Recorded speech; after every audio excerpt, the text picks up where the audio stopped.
Are you surprised at all with the odds of Islam versus Tsarukyan? It's over. Islam is over a minus 400. Plus 400. He's the favorite. Tsarukyan is 3-1. Underdog. And the implication and the suggestion by everybody, which is you, the bettors, my own partners, DraftKings, who's setting the line and collecting the money, is that they had a fight one time and it was pretty close.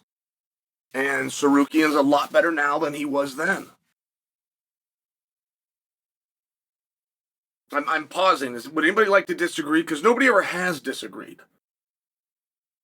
No, nobody has come forward and said they didn't think that first fight was the most competitive that Islam has been in, or top 2 or 3 that he's been in. Nobody's disputed that.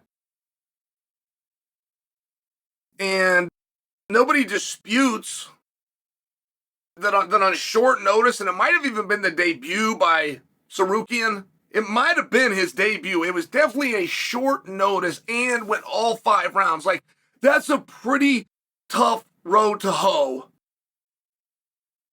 And having your last fight in April of last year and fully focused on this one guy who you already have learned a little bit would seem as an advantage to a degree. But what I'm learning when we have these debates, what I'm learning is that not very many people watch them fight the first time. Like, as I investigate this, that's what I really come down to. What I really come down to is somebody heard that they fought and they had a close fight, and somebody heard that it was on short notice, and the truth was they don't know if it was pay-per-view, free TV, 3 rounds, 5 rounds, a Friday night, a Saturday night. They're pretty sure it was in the octagon. Like, there's just nobody really saw that fight, is what I'm finding. Even the people that are speaking about the fight and speaking on the fight, not very many of them actually saw the fight. And Islam being a 4-1 favorite is a very big number. I mean, 4-1 is a real number. Islam versus Charles Oliveira was the opposite of competitive. Whatever competitive is, this was the opposite, but in every possible way. Even though it was a 7.5-minute fight, they did an all right amount of wrestling. They did an all right amount of clinch work. They did an all right of the kicking and the punching. They did an all right amount of jiu-jitsu and the grappling. Even though it was a 7.5-minute fight, they did every single piece of fighting, and there was nothing, there was no position anywhere that was close. If there has ever in the history of the world been a fight that does not need a rematch, it would have been Rose versus Weili. But if there's ever a second fight that does not need a rematch, it's Islam versus Oliveira. And I'm only telling you that because that was a 3-1 spread. Islam is a 4.5-1 spread. They gave another 1.5. Wow. I mean, I don't know if you could bet that at even money. If you believe that to be true, if you know Islam over Charles as a 3-1 was a dominant second round stoppage, a dominant.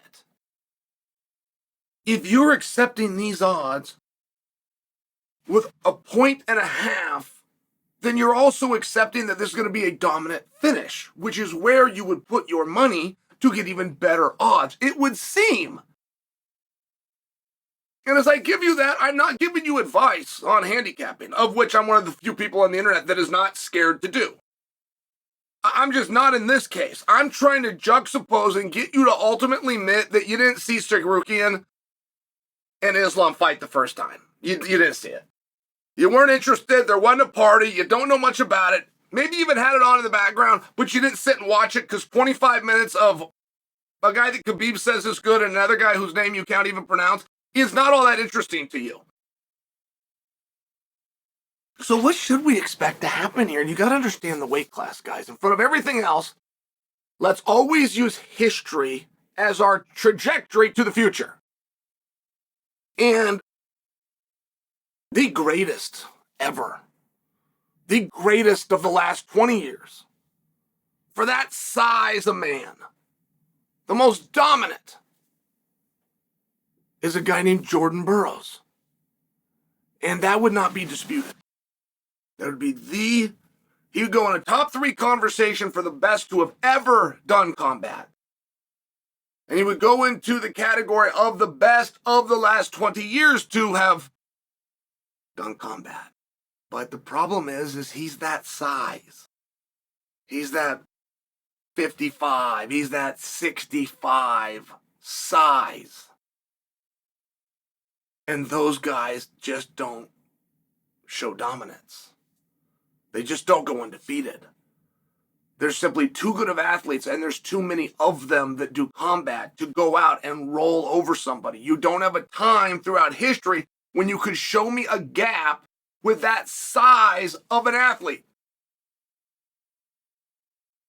And to believe that Islam is going to beat Tsarukyan is very believable, considering he's either going to beat him or he's not going to beat him. There's not a third option.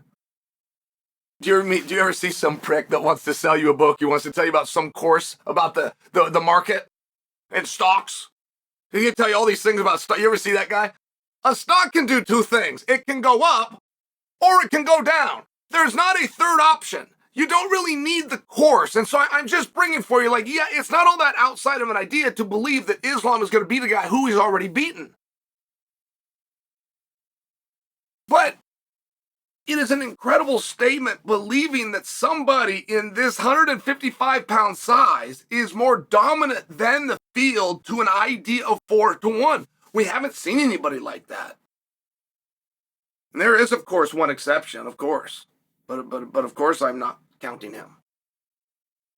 But if I count him, I don't have nothing to talk about. Of course Khabib was the most dominant, of course. He had more 10-8 rounds than anybody in combat history, and that includes boxers. But now we're to believe that Islam, who had a really fun fight with Dustin, but it was a really hard one, who had a really fun fight, and it was a really close one with Volkanovski. And he had a really hard and a really competitive fight, though he did look great, with this very guy who he's rematching.